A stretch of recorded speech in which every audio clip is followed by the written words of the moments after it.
Hey there, YouTube. I've been driving for Uber for almost 3 months now as my full-time job, and I've come up with some tips and tricks to get you started. This video is going to be the top 5 things you need to know before you start driving for Uber. Um, I've watched a ton of videos myself before I started, so you may be in the same spot as I. You're thinking about driving and kind of want to get a feel for the job before you pick up your first passenger. And maybe you've been driving for a while and you're looking at a way to improve maybe the tip money and stuff. So if that sounds like you, this video is for you. So without further ado, tip number 1. You don't always have to drive downtown. So when I first started, I had the preconception that you would have to drive downtown. And for reference, I live in the Pittsburgh area, so if you're a Pittsburgh driver, even better for you. But anyway, I thought like surely you would have to go downtown. Like that's where all the bars are, that's where the stadiums are, that's where the concerts and events are, and that's all true. And you do generally see a lot of those surge prices pop up at those areas, but you don't always have to go in that area. So what I ended up finding out, I live about 20-30 minutes away from the airport, and I would turn on my driver app as I was getting ready to head down that area or head downtown, and I'd get down the road a couple of minutes, and boom, I got a ride request. Oh, well, okay, that's great. If you can get a ride request before you've even gotten to the area you wanted to work in, even better. So I go pick that guy up, and then, I've got another ride request, and another, and so on and so forth. Until I eventually realized that, like, it can be just as busy in some of the more suburb areas than if I went straight downtown or to the airport and stuff like that. So that's kind of my tip there. When you're looking for an area, you kind of want to find someplace with a lot of shopping, maybe a lot of restaurants and stuff nearby. As far as where I try to go, I don't try to go to the airport, and I'll maybe make another video on that one too. But what I try to do is I go to the area around the airport, and I hang around the hotels and restaurants that are all there. Because think about it, if they took an Uber from the airport to the hotel, they're going to need an Uber for pretty much anywhere else they're going to go to. And I found that I had better luck going to the areas around the airport rather than getting in line with the airport. But I think I'm going to go into more detail on that in another video. My second tip is going to be the amenities. So this seems to be a controversial subject. If you look at like the forums, the subreddits, all the discussion on Uber, some people think you don't need them at all. Some people swear by amenities. I'm definitely going to find myself in the amenities group. The most common thing that your passengers are going to look for is a cell phone charger. I'll share with you a little bit of my setup. I have cell phone chargers in the front and back. This is my front charger. It's got micro USB, USB-C, and of course Lightning. But then I've got a couple cables running into the back seat.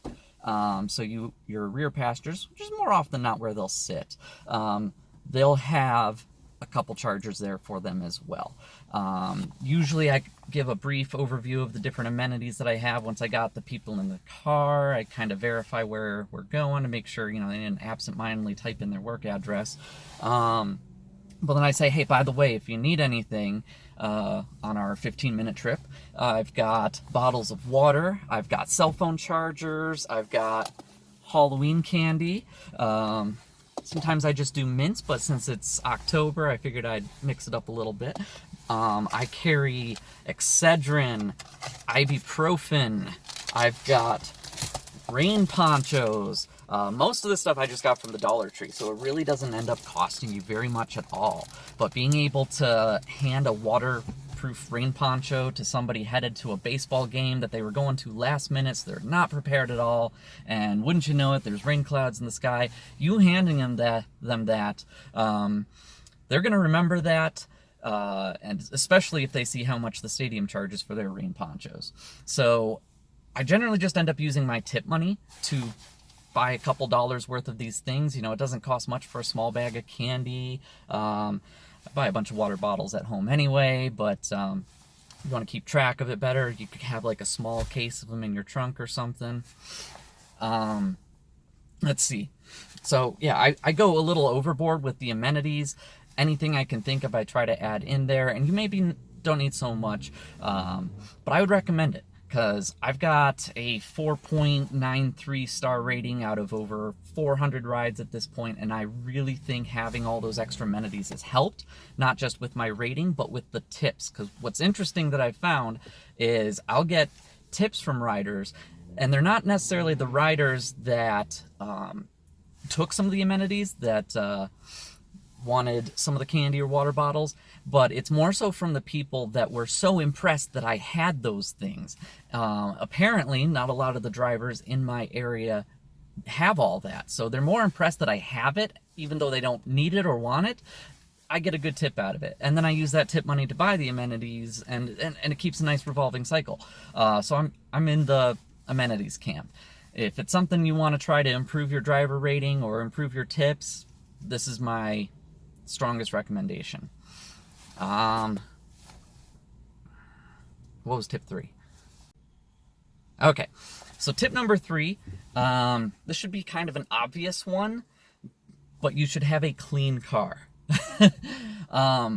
So when I started Ubering, I cleaned everything out of the car, and I kind of set it up so I have, you know, the candy bag and the candy bin and the cup holders. I got the water bottles lined up there and the doors and but I cleaned everything out. I cleaned all the floor mats. I vacuumed the heck out of everything.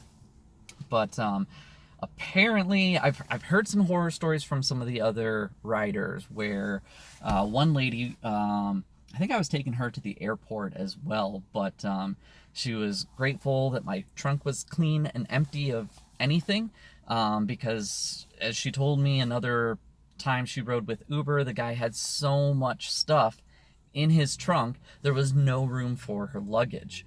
And so she had to like sit in the back of the car with her suitcase on her. She wanted to call another Uber and cancel that ride, but if she did that, then she's not going to make her flight. And so it can just kind of open you up to awkward situations. I've had other people just compliment me on how clean it smells, and you know, just grateful for that. And those things stand out to me. So like I'm very self-conscious about how I'm driving and doing stuff. So like hearing those horror stories from the other passengers about their other Uber trips makes me feel better. Like maybe I'm not so bad as I think. I don't like strong fragrances. Not a perfume guy. But I can't even reach it. I take one of those hanging pine tree air fresheners.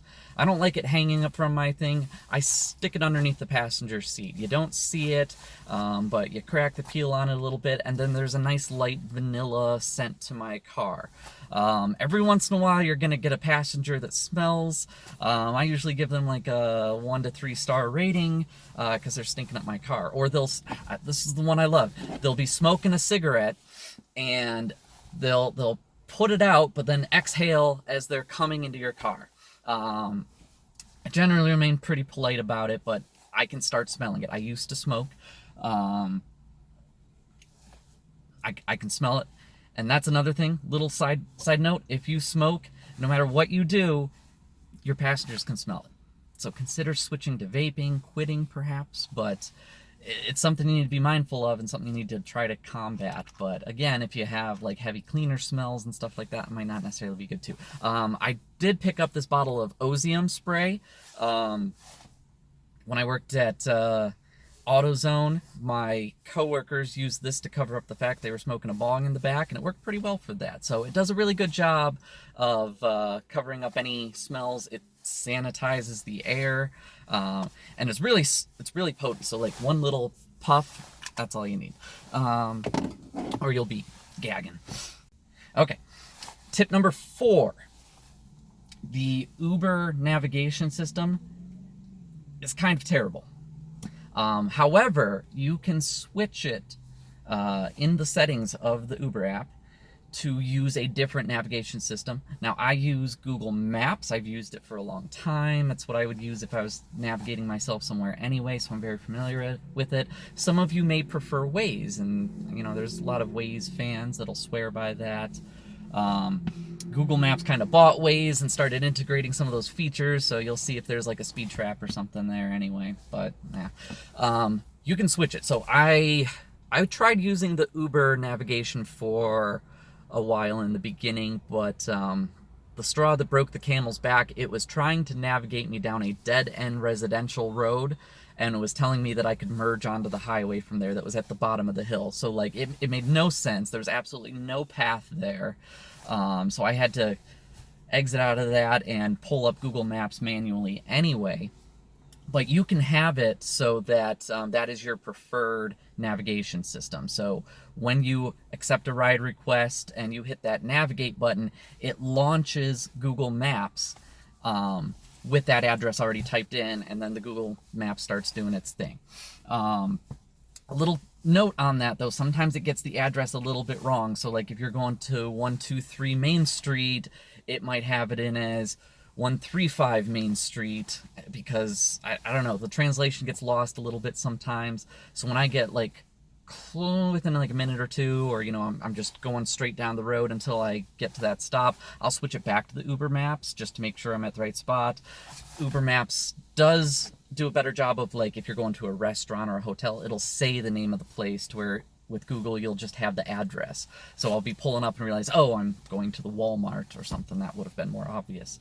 So I strongly recommend that, just because I've been left hanging by the Uber navigation system. And tip 5, get a Bluetooth headset. I have a pair of Bluetooth headphones. So what I do is I have my phone paired to the Bluetooth headset. So all of my navigation instructions are just going into the single earpiece. And that way your passenger doesn't have to hear and listen to the, in 300 feet, turn right, then turn right onto so-and-so street, you know. Excuse me. I like to kind of just have the one earpiece in, because I'm usually striking up a conversation, and I'll usually have a little bit of background music playing. So I usually have an old iPhone that my car recognizes as an iPod, so I'm using that as my source of music.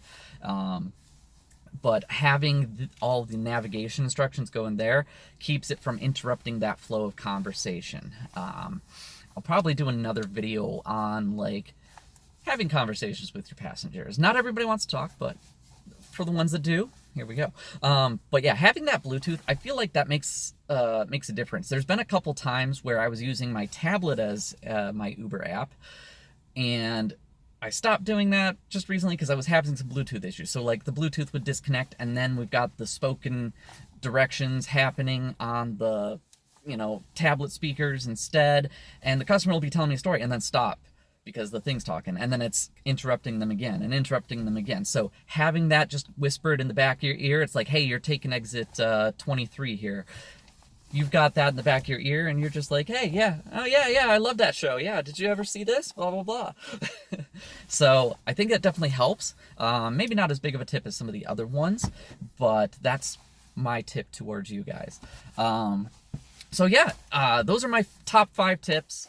If you think they were helpful, smash like on the video, subscribe if you want to see the rest of my videos coming out, and you know, I'll try to put my referral link in there. If you haven't already signed up for Uber, different cities will offer a different bonus. So in the Pittsburgh area that I drive in, I think right now the bonus is like you're guaranteed at least $500. So they're gonna make sure you get your money. If you do 100 trips, you're gonna get 500.